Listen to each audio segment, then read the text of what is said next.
माझमा मेरो नमस्ते। यो अहिलेको युग भनेको चाहिँ डिजिटल प्रविधिको युग हो। हामीले पनि धेरै काम डिजिटल गर्न थालिसक्यौँ। निजी क्षेत्रले पनि व्यवसायको विभिन्न पाटोमा डिजिटल प्रविधि आत्मसात गर्न थालिसकेका छन्। वित्तीय सेवामा पनि नयाँ नयाँ प्रविधिको प्रयोग निरन्तर बढिरहेछ। राज्यले पनि यसको प्रयोग बढाउन इन्टरनेट विस्तार, कागज रहित सरकार, डिजिटल परिचय, डिजिटल सेवा प्रवाह लगायत डिजिटलाइजेसनका नीति कार्यान्वयनमा थुप्रै कार्यहरू गर्दै आएको छ। अझै प्रविधिको प्रयोग बढेको छ। नियमनकर्ताले पनि नयाँ प्रविधिमा आधारित डिजिटल सेवाहरू सिधै नागरिक माझमा विस्तार गर्दा समस्या आउन सक्छ भनेर सानो समूहमा मात्र लाभ हानि जाँच गरेर नयाँ प्रविधि लागू गरिनुपर्छ भन्ने मान्यतामा रेगुलेटरी स्यान्डबक्स पनि कार्यान्वयनमा ल्याएको छ। धेरै विकासहरू भइ नै रहेको छ, प्रयोग गर्ने पनि बढी नै रहेको छन्। अब अहिले यो ई कमर्स, ई ट्रान्जेक्सन, ई गभर्मेन्ट, ई पेमेन्ट अर्थात् धेरै खालका जसलाई चाहिँ हामी इलेक्ट्रोनिक कार्यहरू भन्छौँ अथवा डिजिटल कार्यहरू भन्छौँ, ई कम्युनिकेसन जस्तै सामाजिक सञ्जालहरू, यहाँहरूलाई अहिले जुन भिडियो प्रस्तुत गरिरहेको छ यो पनि एउटा डिजिटल हो। यी सबै संसारमा चाहिँ अहिले यो ईकै जमाना छ हैन। डिजिटल पैसाहरू चाहिँ हामी अधिकांशले चलाउँछौँ। डिजिटल पैसाहरू प्रयोग गर्ने चाहिँ बिस्तारै बढ्दैछ। यो सबै यीहरू जोड्ने कडी भनेको चाहिँ यही डिजिटल पैसा हो। र यो डिजिटल पैसा बेगर चाहिँ यीहरू बिचमा चाहिँ कारोबार गर्न सकिँदैन। अब प्रयोग नगरौँ पछाडि परिएला भन्ने डर, प्रयोग गरौँ ज्ञानको कमीले दुर्घटनामा परेला भन्ने डर पनि हुन्छ हैन। यहाँ फाइदा लिने मात्र नभएर गुमाउने पनि छन् हैन। केही मानिस अझै पनि दुरुपयोगको शिकार भएको छन्, सम्पत्तिहरू गुमाएका छन्। अब यति के हो भन्दाखेरि जानेर चलाउँदाखेरि सम्पत्ति सुरक्षा गर्न सजिलो पनि छ। सुरक्षा मात्र नभएर अन्य धेरै फाइदा पनि लिन सकिन्छ। हामीले सिकेरै चलाउने हो। तर हाम्रो सिकाइ अधुरो हुनु भएन भन्ने हिसाबले चाहिँ मैले यो डिजिटल प्रविधिको एउटा मुख्य साधन डिजिटल पैसाका अन्तर सम्बन्धित पक्षहरूको बारेमा चाहिँ केही जानकारी दिन गइरहेछु। मैले बुझ्न र सम्झिन सजिलो होस् भनेर स्लाइड पनि प्रयोग गरेको छु। समेत दिनु होला, ध्यानले सुनिदिनु होला, मनन पनि गरिदिनु होला, केही फाइदा अवश्य हुन्छ। यो पैसा भनेको के हो? यो पैसालाई कसरी डिजिटल बनाउन सकिन्छ? यो डिजिटल पैसाको प्रयोग कसरी गर्ने? यसका फाइदाहरू के छन् र यसका सुरक्षित प्रयोगहरू कसरी गर्ने? यिनै सेरोफेरोमा रहेर म डिजिटल पैसाका बारेमा चर्चा गर्न गइरहेछु। पहिला पैसा भन्ने नै कुरा बुझौँ। पैसा भन्नुसाथ हामीले देख्दै आएको नोट र सिक्का सबैले बुझ्छौँ, तर मागेको बखतमा भुक्तानी हुने गरेर ब्याङ्क वित्तीय संस्थाहरूमा राखेको निक्षेप पनि पैसा हो। र भुक्तानी कम्पनीहरूमा रहेको ब्यालेन्स जसलाई हामी वालेट ब्यालेन्स भन्छौँ, यो पनि पैसा हो। यी सबै पैसाका स्वरूपहरू हुन्। मुद्रा प्रदाय भन्न साथ यी सबै पैसाहरू पर्छन्। यी सबैमा पैसाका लागि आवश्यक 3वटा विशेषताहरू रहेका हुन्छन्। प्रथम, पैसाको कानुनी मान्यता हुनुपर्छ। यी 3वटा पैसालाई नेपालको कानुनले मान्यता दिएको छ। सबै स्वरूपका पैसाको इकाइ नेपाली रुपियाँ नै छ। सबै पैसाको क्रय शक्ति एउटै हो। यसको मान्यता आज मात्र नभएर भोलिका दिन र सधैँभरिलाई रहन्छ। दोस्रो, यी पैसा पूर्ण रूपमा ग्यारेन्टी गरिएको हुनुपर्छ। मागेको बखत जति अङ्कित मूल्य हुन्छ त्यो अङ्कित मूल्य पूर्ण रूपमा फिर्ता गरिनुपर्छ। सबै पैसाको दायित्व बराबर सम्पत्ति को आधार रहने भएकोले सो पैसा सधैँ फिर्ता हुन्छ। असल नियम र अभ्यासबाट यसलाई सुनिश्चित गरिएको हुन्छ। र अर्को भनेको पैसा सबैले स्वीकार गर्नुपर्ने हुन्छ। सबैले सामान किन्दा, आफ्ना ऋणहरू भुक्तानी गर्दा, आम्दानी जम्मा गर्दा, सम्पत्ति किन्दा, जस्तोसुकै प्रयोजनको लागि पनि यो पैसा सबैले स्वीकार गर्नुपर्ने हुन्छ। पैसाका 2वटा पहिचान हुन्छ। एउटा कागजी स्वरूप, त्यो भनेको हामीले प्रयोग गर्दै आएका नोट सिक्काहरू जस्तै हो, जुन भौतिक रूपमा जसले धारण गर्छ उनी त्यसको मालिक हुन्छ। मानियो यो अर्को व्यक्तिलाई भुक्तानी दिनुभयो भने अब त्यो जसको हातमा छ उही त्यसको मालिक हुन्छ। र अर्को भनेको डिजिटल पैसा हो। डिजिटल पैसा हुनको लागि कुनै एउटा व्यक्ति अथवा व्यवसायको नाममा कुनै एउटा सिस्टममा खातावालको परिचय र रकम हिसाब किताब गरी राखिएको हुन्छ। यसलाई हामी ब्यालेन्स भन्छौँ। यदि कसैलाई भुक्तानी दिनुभयो भने यो घट्ने र कसैबाट रकम प्राप्त गर्नुभयो भने यो बढ्ने हुन्छ। सबै लेखाङ्कन चाहिँ एउटा कुनै कम्प्युटर सिस्टम जसलाई हामी कम्प्युटर सर्भर भन्छौँ यसमा गरिएको हुन्छ। यो सर्भर एकदम हाई स्पिड र उच्च प्रविधिको कम्प्युटर हो। यसमा हजारौं व्यक्तिको कारोबार एकैचोटि गर्न सकिन्छ। यसको एकभन्दा धेरै ठाउँमा ब्याकअप जसलाई हामी कपी पनि भन्छौँ रहेको हुन्छ। यसलाई पूर्ण रूपमा सुरक्षित तरिकाले प्रयोगमा ल्याइएको हुन्छ। यो डिजिटल पैसा जोसँग युजर नेम, पासवर्ड र पिन छ उनी यो डिजिटल पैसाको मालिक हुन्छ। अब बुझौँ अन्तर सञ्चालन। हामीले नोट वित्तीय संस्थामा राखेर निक्षेप बनाउने र निक्षेपबाट नोट बनाउने अन्तर सञ्चालनको सबैभन्दा सजिलो उदाहरण। कागजलाई डिजिटल, डिजिटललाई कागज, निक्षेपलाई वालेट ब्यालेन्स, वालेट ब्यालेन्सलाई निक्षेप, सबै कार्यलाई अन्तर सञ्चालनमा हिँड्छ। यो डिजिटल पैसा अहिले बैंक वित्तीय संस्थाहरू र भुक्तानी प्रदायक कम्पनीले दिने गरेका छन्। केन्द्रीय बैंकले अहिले वित्तीय संस्था र सीमित सरकारी र गैर सरकारी संस्थाहरूलाई दिँदै आएको डिजिटल पैसा नागरिकलाई पनि कसरी विस्तार गर्न सकिन्छ भनेर गृह कार्यहरू गरिरहेको छ। त्यो पनि अन्य पैसामा सजिलै साट्न सकिन्छ। अहिलेको हाम्रो वित्तीय प्रणालीमा जुनसुकै पैसालाई जुनसुकै पैसामा परिवर्तन गर्न सक्ने अवस्था भइसकेको छ। अब हामी डिजिटल पैसा कसरी प्रयोग गर्न सक्छौँ यसको सामान्य चक्रको बारेमा जानौँ। पहिला सुरु डिजिटल पैसा प्रयोग गर्न सामान्य स्तरको भए पनि प्रविधिको ज्ञान चाहिन्छ। मोबाइल खोल्ने, डाटा वाइफाई कनेक्ट गर्ने, गुगल, एप्पल लगायतका स्टोरबाट एप डाउनलोड र इन्स्टल गर्ने, इन्टरनेटमा समाचार, इमेलहरू हेर्ने, मोबाइलमा आएको मेसेजहरू पढ्ने जस्ता सामान्य प्रविधि क्षमता चाहिन्छ। हामी इन्टरनेटको माध्यमबाट सर्भरमा कनेक्ट हुन सक्ने भएकोले डिजिटल पैसा कारोबार गर्नलाई इन्टरनेट अनिवार्य चाहिन्छ। मोबाइल एसएमएसको प्रविधिबाट पनि कारोबार गर्न सकिन्छ, तर यसको लागि मेसेज फर्मेट जान्न पर्छ। यो अलि झन्झटिलो लाग्न सक्छ, तर यस्ता सेवा पनि प्रयोगमा छन्। दोस्रो, त्यो डिजिटल पैसा प्रदान गर्ने सेवा प्रदायक चाहिन्छ, जुन बैंक वित्तीय संस्था हुन सक्छ, भुक्तानी प्रदायक कम्पनीहरू हुन सक्छन्, वा बैंककै निक्षेप राख्ने केन्द्रीय बैंक हुन सक्छ। यी सबैले निक्षेपको विद्युतीय लेखाङ्कन गरेको हुन्छ र खर्च तथा जम्मा गर्ने अनुमति दिएको हुन्छ। तेस्रो, डिजिटल पैसा भएको सर्भरमा पहुँच स्थापित गर्न र कारोबार गर्न सफ्टवेयर एप्लिकेसन चाहिन्छ। यो मोबाइल एप्लिकेसन अथवा वेब एप्लिकेसन अथवा कुनै कम्पनीको डिभाइसको लागि बनाएको स्ट्यान्ड अलोन एप्लिकेसनहरू हुन सक्छ। एटिएम मेसिनहरूमा पनि सफ्टवेयरहरू जडान गरिएको हुन्छ।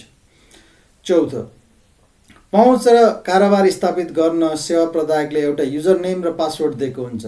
यसै परिचयको आधारमा एप्लिकेसन मार्फत डिजिटल पैसामा स्वामित्व स्थापित हुन्छ। एटिएम कार्ड पनि एउटा युजर नेम जस्तै परिचय भएको कार्ड हो र यसको पासवर्ड भनेको पिन हो। पाँचौं, स्वामित्व लिइसकेपछि हामी कारोबार गर्न सक्छौँ। कारोबार गर्ने व्यक्ति अथवा संस्थाको परिचय, रकम र अन्य विवरणसहित कारोबारको लागि अर्डर गर्न सक्छौँ। कारोबार गर्दा फेरि यसलाई पुनः आफ्नो परिचय स्थापित गर्न पर्ने हुन्छ। साना कारोबारका लागि पिन, ठुला कारोबारका लागि ओटिपी, जसलाई हामी वान टाइम पासवर्ड अथवा एउटा कारोबारको लागि मात्र प्रयोग हुने पासवर्ड पनि भन्छौँ।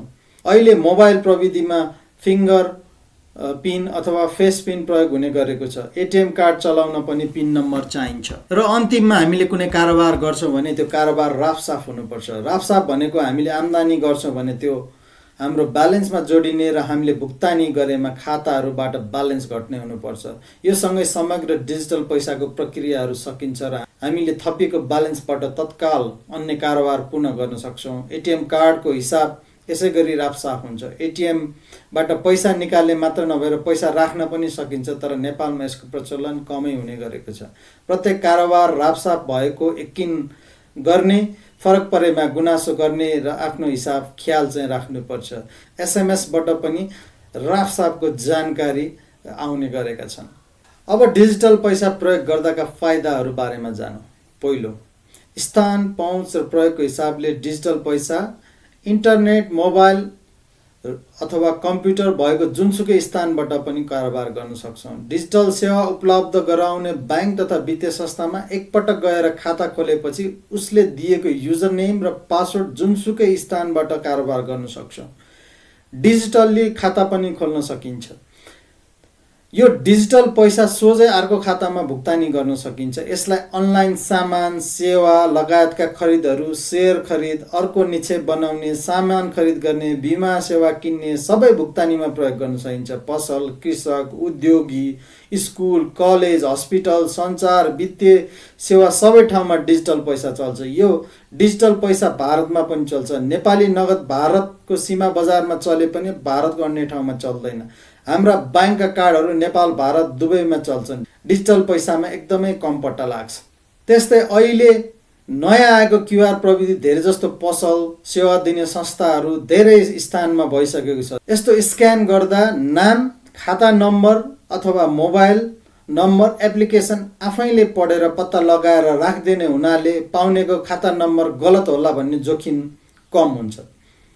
डिजिटल पैसालाई अनुमति लिएर भारतभन्दा अन्य देशमा पनि चलाउन सकिन्छ। विदेशमा होटल, टुर, टिकट, भिजा, कलेजको शुल्क लगायतका पैसा अनलाइन भुक्तानी वा कार्ड स्वयं उपस्थित भएर गर्न सकिन्छ। विदेशको पैसा शून्य समयमा यहाँ नागरिकले प्राप्त गर्न सकेको त्यही डिजिटल पैसा हो। अहिले विदेशबाट आउने रेमिट्यान्स व्यक्तिले बसेकै ठाउँबाट र जहिले भने त्यहीले पठाउन सक्छ। हाम्रो खातामा पनि भर्खरै जम्मा पनि हुन्छ। हिजोको दिनमा जस्तो ब्याङ्कको ब्रान्चमा गएपछि मात्र हामीले पैसाहरू प्राप्त गर्ने र त्यसलाई खर्च गर्न सक्थ्यौँ भने अब डिजिटल भइसकेपछि जुनसुकै ठाउँबाट पनि कारोबार गर्न सकिन्छ। दोस्रो, समय। डिजिटल पैसा जुन बेला हामीले पठायौँ अथवा जुन बेला हामीले भुक्तानी गऱ्यौँ तत्काल आइहाल्ने वा गइहाल्ने हुनाले यसमा लगभग शून्य समयभित्र कारोबार राफसाफ हुन्छ। हिजोको जस्तो ब्याङ्कको शाखा जाऊ आऊ समय लाग्छ, लाइन लाग समय लाग्छ, पठाएपछि अर्को व्यक्तिले पायो पाएन यकिन गर्न पर्ने हुन्छ। यी सबै काम अब मिलिक्कै हुन्छ। तेस्रो, लागत। डिजिटल पैसा स्वयं व्यक्तिले सञ्चालन गर्ने हुँदा कारोबार गर्न कर्मचारी चाहिँदैन र सबै काम प्रविधिले गर्ने हुँदा लागतको हिसाबले डिजिटल पैसाको कारोबारमा ब्याङ्क वित्तीय संस्थाको लागत न्यून हुन्छ। त्यस्तै केन्द्रीय ब्याङ्कले कागजी नोट छाप्न समेत धेरै पैसा खर्च गर्न परेको हुन्छ। अझै कतिपय विदेशमा शाखाबाट कार्य गर्दा पैसा लाग्ने, चेकहरू लिँदा पैसा लाग्ने, तर डिजिटल पैसामा पैसा नलाग्ने कुरा सुनेका छौँ। नेपालमा यस्तो शुल्कहरू लिन पाइँदैन, तर मानिसलाई आऊ जाऊ, लाइन जस्ता कुरामा अमूल्य समयको बचत हुनु नै आफैमा लागत कम हुनु हो। चौथो, कागजी पैसा हामी हाम्रो साथमा राख्छौँ र यसले ब्याज दिँदैन, तर डिजिटल पैसा ब्याङ्क वित्तीय संस्थामा राख्छौँ र त्यस्ता खालका संस्थाले राखे बापत ब्याज दिइरहेका हुन्छन्। ब्याज भनेको मुद्रास्फीति भए पनि आफ्नो क्रय शक्ति बचाउने उपाय। अन्तर सञ्चालन सजिलो भएपछि कारोबारसँगै ब्याज बनाउने अवसर छोड्नुहुन्न भन्ने नै हो। पाँचौँ, डिजिटल पैसा सर्भरमा बस्ने र त्यो सर्भर आफैमा विभिन्न स्थानहरूमा रहने हुँदा सुरक्षाको हिसाबले देशमा मात्र नभएर देशभन्दा बाहिर पनि यसका तथ्याङ्कहरू ब्याकअपको रूपमा राखिएको हुनाले पनि डिजिटल पैसाहरू पूर्ण रूपमा सुरक्षित हुन्छ र जुनसुकै अवस्थामा पनि यसको प्रयोगको निरन्तरतामा हामीले शङ्का गर्नु पर्दैन। छैटौँ, लगत अथवा यसलाई हामी रेकर्ड भन्छौँ। यो डिजिटल पैसाको कारोबारको रेकर्ड सर्भरमा बस्छ। त्यो सर्भरमा बसेको रेकर्डलाई ग्राहकले कुनै पनि बेला आफ्नो प्रयोजनको लागि हेर्न र डाउनलोड गर्न सक्छ। र सातौँ, विश्लेषण। हाम्रो आम्दानी, खर्च, ब्यालेन्स के कति तलमाथि भयो त्यसका आधारमा हाम्रो जीवनमा के भइरहेछ, हाम्रो आम्दानी खर्चहरू कता गइरहेछन्, हामीले हाम्रो योजनामा कस्ता खालका सुधारहरू लिएर आउन सकिन्छ भन्ने कुरा हामीले सजिलै विश्लेषण गर्न सक्छौँ। यस्ता डिजिटल पैसाको कारोबारको रेकर्डहरू विश्लेषण गरी क्रेडिट स्कोर निकाल्ने र डिजिटल कर्जा दिने जस्ता सेवाहरू नेपालमा पनि सुरु भइसकेको छ। डिजिटल क्रेडिटको स्कोरहरू निकाल्न त्यही डिजिटल पैसाको कारोबारहरू विश्लेषण गर्ने हो। आम्दानी, खर्च, समय पालना जस्ता कुराहरूको विश्लेषण गरिन्छ र क्रेडिट स्कोर निकालिन्छ। यो स्कोर सुधार्ने, आफ्नो कर्जा लिने क्षमता बढाउने गर्दा जीवनमा परेको बेला चाँडो ऋण लिन सकिन्छ। नेसनल आइडेन्टिटी कार्ड नभए यो क्रेडिट स्कोरहरू निकाल्न अलिक गाह्रो हुन्छ। पहिलो, यो नागरिक परिचय पत्र भनेको एउटा युनिक नम्बर हो। यो युनिक नम्बरले सबै कारोबारहरूलाई चाहिँ एकै ठाउँमा ल्याएर हेर्न सकिन्छ। भोलिका दिनमा क्रेडिट स्कोरहरू निकाल्ने र त्यसैको आधारमा चाहिँ ऋणहरू दिने अथवा विभिन्न विश्लेषणहरू गर्ने हो भने यो परिचयले सबै कारोबारलाई एकै ठाउँमा ल्याएर हेर्न सकिन्छ हैन। राज्यले पनि विभिन्न खालका सुविधाहरू वितरण गर्दाखेरि चाहिँ त्यही परिचयको आधारमा गर्ने हुनाले यदि कसैले यो नागरिक परिचय पत्र नम्बर दिन छुटाउनु भएको छ भने यसलाई चाहिँ सबैले लिनुस् भन्ने नै मेरो यहाँहरूलाई अनुरोध हो। दर्ताका कागज, कारोबारका स्टेटमेन्ट र भोलिका लगानी र ऋण तिर्ने आधारहरू नै कागजी प्रक्रियाबाट कर्जा लिने प्रक्रिया। कागजहरूको भेरिफिकेसन प्रक्रिया अलि लामो हुन्छ। डिजिटल ऋण त अहिले 15 मिनटमै वितरण गर्न पनि सम्भव भइसकेको छ। अन्य फाइदाहरू पनि धेरै छन्। त्यसमध्येको एउटा एग्रिगेटर सफ्टवेयरहरू हो, जस्तो अहिले धेरै खाताहरू एउटै एप्लिकेसनबाट प्रयोग गर्न सकिन्छ। भुक्तानी कम्पनीहरू जस्तै आइपिएस, फोन पे, खल्ती जस्ता कम्पनीहरूले धेरै खाता एउटै एप्लिकेसनमा जोड्न मिल्ने सुविधा दिँदै आएका छन्। यसमा सबै ब्यालेन्सको हिसाब किताब एउटै ठाउँबाट हेर्न र सबै खाता प्रयोग गर्न सकिन्छ। मेरो सेयर भन्ने पनि विभिन्न संस्थामा रहेको सबै सेयरलाई एकै ठाउँमा तान्ने एउटा प्रविधि हो। त्यस्तै नागरिक एप, जहाँ चाहिँ विभिन्न खालका सरकारी कागजातहरूलाई चाहिँ हामी एकै ठाउँमा ल्याएर राख्न सक्छौँ, यो पनि एउटा एग्रिगेटर सफ्टवेयर हो। यस्ता एग्रिगेटर सफ्टवेयरहरू हामीले कमै प्रयोग गरे पनि विभिन्न खालका बजारमा रहेका छन्, यो पनि थप सुविधा नै हो। अर्को कुरा, डिजिटल कारोबार एउटा व्यक्तिको लागि समाजमा प्रतिष्ठा पनि हो। प्रविधि कतिको आत्मसात गरेको छ भन्ने पहिचान पनि हो र त्यसभन्दा पनि बढी युगले दिएको अवसर हो।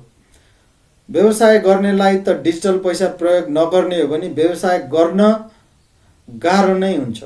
अहिले विश्वभरि सबैभन्दा बढी बढेको कम्पनीहरूमा प्रविधि प्रयोग गर्ने नै कम्पनीहरू बढी छन्। यसलाई प्रयोग गरौँ, जीवनलाई प्रविधिको फाइदाबाट टाढा नराखौँ। सँगै आफ्ना डिजिटल पैसालाई सुरक्षित राख्ने र कारोबार गर्न सुरक्षित अभ्यासहरूको पालना गर्नुपर्छ। अब यिनै सुरक्षित अभ्यासको बारेमा जानौँ। पहिलो र सबैभन्दा मुख्य भनेको परिचयहरूको सुरक्षा। डिजिटल पैसा प्रयोग गर्नका लागि हामीलाई बैंक वित्तीय संस्थाहरूले युजर नेम र पासवर्ड दिएका हुन्छन्। सेवा प्रदायकले खाता धनीलाई त्यही युजर नेम र पासवर्डले चिन्ने र कारोबार गर्न अनुमति दिने हुनाले त्यसलाई सुरक्षित राखिएन भने त्यो पैसाको सुरक्षा हुँदैन। अपरिचित र असम्बन्धित व्यक्तिलाई युजर नेम र पासवर्ड दिने, युजर नेम जथाभावी उपलब्ध गराउने, सजिला खालका पासवर्डहरू प्रयोग गर्ने, आफूले प्रयोग नगर्ने साधन प्रयोग गर्दा पासवर्डहरू सेभ गर्ने जस्ता कार्यहरूबाट आफ्नो परिचय अन्यले चोर्न सक्छ। यसलाई पूर्ण रूपमा सुरक्षित राख्ने जिम्मा चाहिँ ग्राहक आफ्नै हो। यसलाई गोप्य तरिकाले राख्ने र प्रयोग गर्नुपर्छ। पासवर्ड अरूले नदेखुन् भनेर यसलाई सबै अक्षर, एस्ट्रिक, क्रस जस्ता कुनै एउटा अक्षर हुने व्यवस्था गरिएको छ। यसमा हेर्न चाहँदा देखिने सुविधा पनि छ। पासवर्ड बेला बेलामा परिवर्तन गर्दा हामी अझै बढी सुरक्षित हुन सक्छौँ। एटिएमको पिन नम्बर पनि कसैलाई दिनु हुँदैन। अन्तर्राष्ट्रिय कारोबारमा कार्ड नम्बर, बहाल रहने मिति र सिपिपी नम्बर प्रयोग हुन्छ। त्यसैले सिपिपी नम्बर पनि कसैलाई दिनु हुँदैन। दोस्रो, डिजिटल पैसाको कारोबार गर्दाखेरि कारोबारकर्ता सही हो कि होइन भनेर यकिन गर्न पिन, ओटिपी जस्ता दोस्रो परिचय सूचना माग गर्छ। पिन कुनै 4 डिजिटका हुन्छन् भने कुनै 6 डिजिटका पिनहरू हुन्छन्। यो पनि पासवर्ड जस्तै थप सुरक्षा हो। साना कारोबारमा पिन नम्बर हालेपछि कारोबार नै रापसाप हुन्छ भने ठुला कारोबारमा ओटिपीको प्रयोग हुन्छ। अहिलेका आधुनिक फिङ्गरप्रिन्ट र फेस स्क्यान गर्ने मोबाइलहरू आइसकेपछि पासवर्ड र पिनको सट्टामा बायोमेट्रिक पिनहरू र फेस पिनहरू राख्न सकिन्छ। यो सुरक्षाको हिसाबले धेरै नै राम्रो प्रविधि हो। यसलाई याद पनि गर्नु पर्दैन र कसैले चोर्न पनि सक्दैन। ठुला कारोबारहरूमा चाहिँ ओटिपी प्रयोग हुन्छ। प्रत्येक कारोबारको लागि एउटा फरक ओटिपी हुन्छ। ओटिपी दर्ता भएको मोबाइल नम्बर अथवा इमेलमा आउँछ। यो पासवर्ड हालेपछि कारोबारहरू सम्पन्न हुन्छ। यो दोस्रो व्यक्तिले नदेख्ने गरी गोप्य तरिकाले प्रयोग गर्नुपर्छ। युजर नेम, पासवर्ड र पिन सबै अर्काले थाहा पाएमा तपाईँ भनेर त्यो व्यक्तिले कारोबार गर्न सक्छ। जसले गरे पनि कारोबारको जिम्मेवारी भनेको चाहिँ खातावालकै हुने हुनाले यो युजर नेम, पासवर्ड, पिन र ओटिपी सुरक्षा गर्ने जिम्मा ग्राहक आफ्नै हो। यसलाई कुनै पनि हालतमा दोस्रो व्यक्तिलाई उपलब्ध गराउनु हुँदैन। तेस्रो, हामीले प्रयोग गर्ने इन्टरनेटको माध्यम वाइफाई, हटस्पट, डाटा वा तार तार, वाइफाई अथवा हटस्पट मार्फत इन्टरनेट प्रयोग गर्दा कुनै अर्को डिभाइस मार्फत इन्टरनेट वितरण गरिएको हुन्छ। त्यसबाट प्रयोग गर्दा त्यो प्रदान गर्ने स्रोत कतिको सुरक्षित हो थाहा पाएर मात्र त्यस्ता माध्यमबाट कारोबार गर्नुपर्छ। त्यस्ता माध्यमबाट पनि सूचना चोरी हुन सक्ने सम्भावना हुन्छ। सकेसम्म अपरिचित माध्यमको प्रयोग गर्दै नगरौँ। कारोबार गर्न डाटा सबभन्दा सुरक्षित स्रोत हो। एउटा कारोबार सम्पन्न गर्नका लागि एकदमै थोरै 1-2 रुपियाँको डाटाबाट यो कारोबार सम्पन्न गर्न सक्ने हुनाले हामीले वाइफाईको ठाउँमा डिजिटल पैसा कारोबार गर्दाखेरि सकेसम्म डाटा नै प्रयोग गर्ने बानी गर्नुपर्छ। आफ्नो घरभन्दा बाहिरका वाइफाईहरूलाई सकेसम्म प्रयोग नगरौँ। सार्वजनिक वाइफाई प्रयोग गर्दाखेरि विभिन्न खालका ह्याकरहरूले त्यो वाइफाईमा एक्सेस पो राख्न सक्छन्। सधैँ ख्याल गर्नुपर्छ। यस्ता वाइफाई मार्फत कुनै पनि कारोबार सकेसम्म नगरौँ। यदि गर्नै परे फिङ्गर स्क्यान अथवा फेस स्क्यानहरू जस्ता प्रविधि प्रयोग गरौँ। यो अलिकति बढी सुरक्षित हुन्छ। चौथो, हामीले कारोबार गर्ने विभिन्न खालका साधनहरू विशेष गरी मोबाइल र वेब ब्राउजर र कम्प्युटर ल्यापटपहरूको सुरक्षा। मोबाइलको सुरक्षा भने मोबाइलमा पासवर्डहरू राख्ने, कारोबार गर्ने मोबाइलमा जथाभावी एप्लिकेसनहरू डाउनलोड नगर्ने, एप्लिकेसन डाउनलोड गर्दा गुगल, एप्पल स्टोर लगायतका मोबाइलका आधिकारिक स्टोरबाट मात्र डाउनलोड गर्ने, बैंकको जस्तो देखिने एप्लिकेसनहरूमा मानिस कहिलेकाहीँ झुक्किन सक्छन्।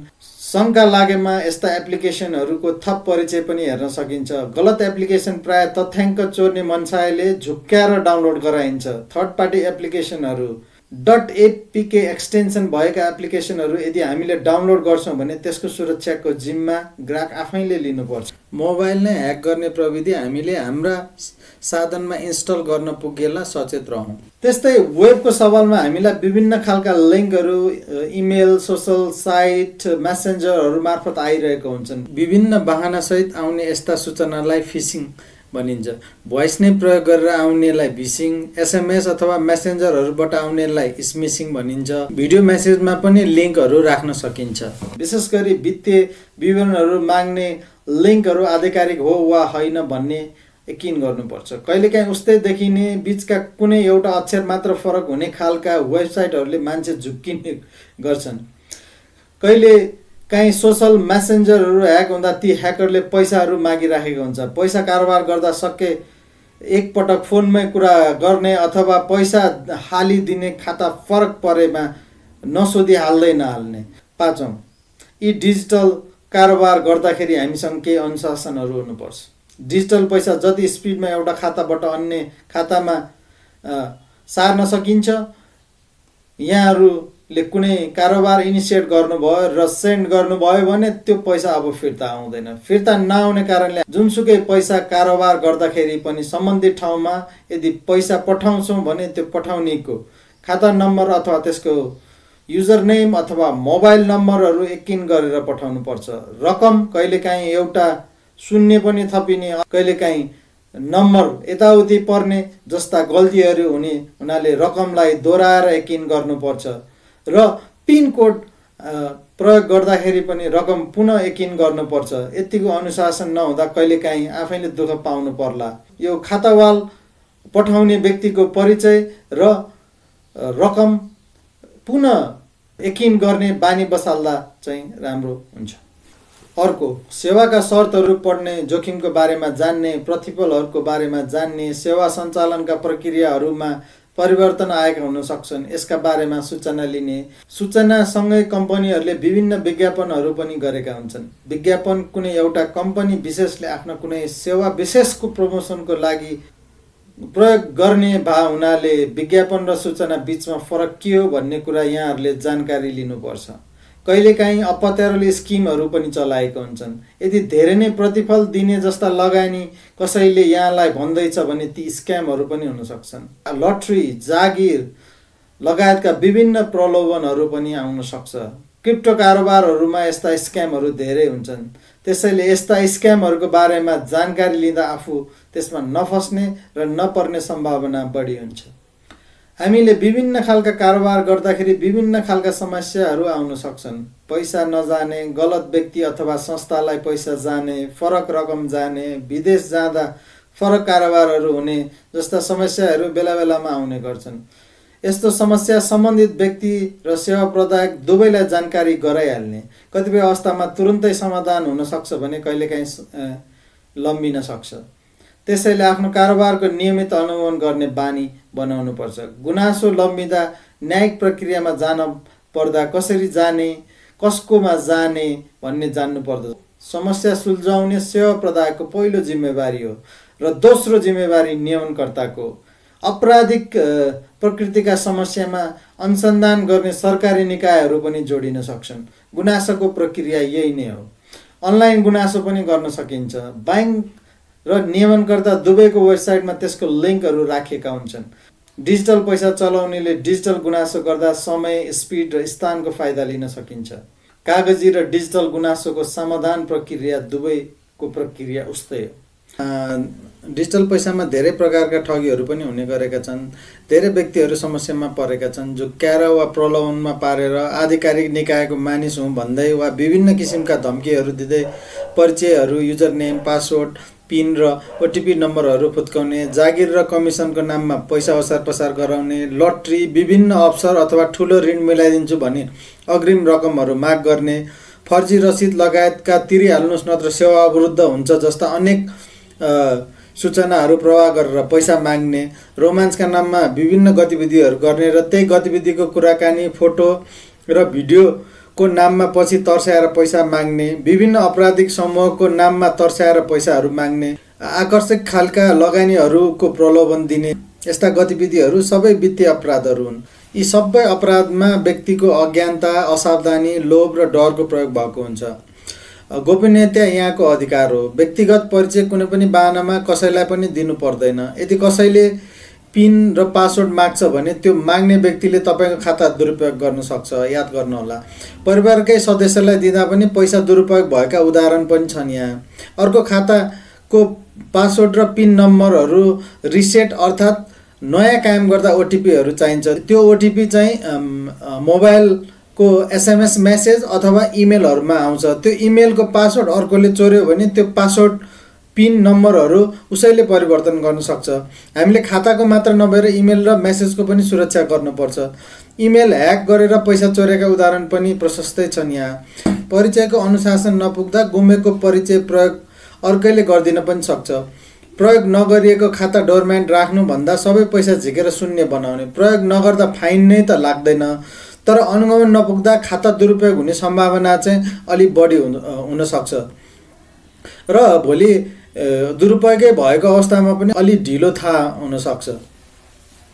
अर्को लोभ, सजिलै पैसा कमाउने इच्छा, बेरोजगारी र कहिलेकाहीँ अज्ञानताकै कारण पनि मानिसहरू विभिन्न किसिमका स्क्यामहरूमा पर्ने गर्छन्। यस्ता स्क्यामहरूको सुरुमा सानो रकम लगानी गर्दा स्क्यामरहरूले भनेको जस्तै पुरा पैसा दिने, डबल भनेको भए डबल नै भुक्तानी दिने र बिस्तारै रकम बढी हाल्न लगाउने अनि एक्कासी हराउने। अनि अर्को त्यस्तै लटरी, चिट्ठा, आकर्षक रोजगारीको लागि सुरुवाती रकम जस्ता अनेक बाहनामा ससाना अग्रिम रकमहरू पनि माग गर्ने कुराहरू सुन्नेका छन्। यस्तो काममा दर्ता भएकै कम्पनीको नामहरू समेत प्रयोग भएको पनि हुनसक्छ। त्यस्ता कम्पनीको नाम अलि चलेको जस्तो देखिन्छ तर केही अक्षर फरक पर्ने हुन्छ। कहिलेकाहीँ ठग्नकै लागि पनि त्यस्ता कम्पनीहरू खोलिएको हुनसक्छ। यस्तामा पनि केही मानिस ठुला रकमको आशमा फसिहाल्ने र पैसा पठाउने वा आफ्नो परिचयहरू दिन पुग्छन्। यस्तो कार्यमा गरिएको लगानी एकतर्फी पैसा जाने मात्रै हो, फर्केर चाहिँ आउँदैन। अर्को पैसा असार पसार गरे बापत कमिसन दिने, जागिरहरू, यस्ता काममा प्राय आपराधिक क्रियाकलाप, ठगी जस्ता कार्यबाट आर्जन गरेको पैसा ओसार पसार गर्ने गरिन्छ। त्यस्ता ओसार पसार गर्ने कुराहरू कानुनी होइनन्। कानुनी झमेला, अर्जना, जेल र समाजको दृष्टि पनि फरक पर्न जान सक्ला। भोलि आफू फसेपछि अपराधी खोजे परिचय त्यही खाता मात्रै हो। यस्ता अपराधहरू फेरि प्राय देश बाहिरबाट सञ्चालन भएको हुन्छ। यसमा प्रविधिमा पोख्त गिरो नै लागेको हुन्छ। अपराध भइसकेपछि गुनासो गर्दा अपराध पत्ता लगाउने संयन्त्र त छन्, तर प्रविधिको ज्ञानमा ह्याकरहरू एकदमै चनाखो हुने भएको कारणले पत्ता लगाउनै पनि गाह्रो हुन्छ। अनुसन्धान एकदमै झन्झटिलो हुन्छ। यसको एउटै उपाय भनेको लोभ नगर्ने र यस्ता स्क्यामबाट आफूलाई टाढा राख्ने नै राख्ने अनुशासन नै पालना गर्ने हो। अर्को, मानिसले सामाजिक सञ्जालमा आफ्ना व्यक्तिगत विवरणहरू धेरै सेयर गर्ने गरेका हुन्छन्। सामाजिक सञ्जालबाट विभिन्न खालका कुराहरू गरेर मानिसको जीवनको बारेमा जानकारी लिएका हुन्छन्। मानिसले विभिन्न खालका राम्रा नराम्रा साइटहरू प्रयोग गरेका हुन्छन्। त्यसलाई विश्लेषण गरेर अपराधीहरूले मानिसलाई कुन कुरामा धम्काउन सक्छन् र कुन कुरामा पैसा थुत्न सकिन्छ त्यही कुरालाई प्रयोग गरेर धम्की मार्फत पैसा माग गर्न पनि सक्छन्। अहिले एआई, डिप फेक जस्ता प्रविधिले मानिसको अनेकौं खालका गतिविधिहरू जस्तै देखिने फोटो, भोइस र भिडियोहरू प्रयोग गरेर मानिसको जीवनको अनावश्यक कुराहरू बनाएर सामाजिक सञ्जालमा सेयर गरिदिन्छु भनेर पनि धम्की दिने गरेका छन्। यस्तो प्रलोभन र धम्कीहरू आएमा तुरुन्तै अनुसन्धान निकायमा खबर गर्ने, पैसा त दिने कुरै गर्नु हुँदैन। बाहिर देखिने संसार र विद्युतीय संसार फरक लागे पनि अपराधको सजाय एउटै हो। त्यस्तै यस्ता ठगीको बारेमा जानकारी लिने, आफ्नो अनुशासन सुधार गर्ने नै यसबाट बच्ने उपाय हो। यदि दुरुपयोगमा पर्नुभयो भने पनि आफ्ना सेवा प्रदायकलाई अवगत गराउने, नियमनकर्तालाई अवगत गराउने र प्रक्रिया बारेमा के भइरहेको छ बुझ्ने पनि गर्नुपर्छ। अवगत गराउँदा तपाईँको कथा अरूलाई सुनाएर भए पनि बचाउन सकिन्छ। त्यसैले पीडा नलुकाउनु होला। समस्या नजान्दा परेको हो। लोभिने भन्दा परिश्रममा विश्वास राख्नु, एक दिन जरेदेखि बलियो भएर आउनुहुन्छ। कानुनी प्रक्रिया अझै पनि धेरै सुल्झेका छैनन्। जानकारी लिउँ, आफूलाई यस्ता लोभहरूबाट जोगाउँ। राज्यले विभिन्न खालका प्रतिबन्धहरू लगाएका हुन्छन्। हाम्रो खाता विदेशमा चल्दैन। बाह्य पुँजी प्रवाहको अवस्था कस्तो राख्ने राज्यको नीतिको कुरा पनि हो। क्रिप्टो, अनलाइन गेमिङहरू जस्ता कार्यहरू नियमनकर्ताले प्रतिबन्ध लगाएका छन्। यो क्रिप्टो लगायत अन्य विभिन्न खालका पैसाहरू भनेको यसमा सुरक्षाका चुनौतीहरू छन्। यसमा मूल्य घटबडका कुराहरू छन्। यसमा पनि मानिसहरू प्रलोभन अथवा बानीको शिकार हुने गर्छन्। एकाध व्यक्तिले कमाए पनि धेरैले गुमाएका छन्। यसमा नियमकर्ताले प्रयोग गर्न हुँदैन भनेपछि यसको पालना गर्नु नागरिकको पनि कर्तव्य हो। समयक्रमसँगै धेरै कुराहरू आवश्यकता अनुसार परिवर्तन भएको पनि छन्। प्रयोगको दायरा बिस्तारै खुकुलो भएकै छ। सीमित वर्गभन्दा समग्र वर्गको हितलाई ख्याल गरेर बनाइएको नीति हो यो। न्यून जानकारी भएका मानिस फस्ने बढी सम्भावना हुने भएकोले संरक्षण गर्न पनि यो प्रतिबन्ध लगाएको हो। कानुनहरू मार्फत प्रतिबन्ध गरेको कारोबार गर्दा सजायको भागीदार हुन पनि सकिने भएकोले प्रतिबन्ध पालना गर्नुपर्छ। प्रतिबन्धको फाइदा बेफाइदाको बारेमा बहस गर्न सकिन्छ, तर पालना चाहिँ नागरिकले गर्नै पर्छ। अब अन्तमा सिक्ने, प्रयोग गर्ने, सकेको फाइदा लिने र सुरक्षित अभ्यास पालना गर्ने, कर्तव्य निर्वाह गर्ने र परेको बेला विवाद समाधान गर्न सक्ने जस्ता कार्यहरू डिजिटल पैसा सञ्चालनको समग्र प्रक्रिया हो। यसको ज्ञान लिने र दिने कार्यको सुरुवात भएको छ। यसलाई अझै सरल र कथाहरूको माध्यमबाट साक्षरता कमी भएको वर्गमा पुर्याउन आजको आवश्यकता हो। शिक्षाले जान्ने मात्र नभएर परिपक्व पनि बनाउँछ। नगद भन्दा डिजिटल पैसा चलाउने प्रक्रिया अलि फरक भए पनि चलाउने र सतर्कता अपनाउन पर्ने कुरा थोरै छन्। प्राय धेरैले चलाउन पनि थालिसकेका छन्। तर केही थप कुरा जान्न पाउनु सबैको लागि राम्रो हुन सक्छ भनेर यहाँहरूमाझ यो भिडियो ल्याएको छु। मेरो कुरा यहाँले एकैपटक बुझ्नु भएन, अलिकति टेक्निकल लाग्यो भने फेरि दोहोऱ्याएर जति पनि हेर्न सक्नुहुन्छ। तर डिजिटल पैसा चलाउनेले यति चाहिँ जान्नै पर्छ भन्ने मेरो आशय हो। पछि पनि यस्तै प्रयास म गर्ने नै छु। समय दिएर सुनिदिनु भएकोमा धन्यवाद। फेरि पनि नमस्ते।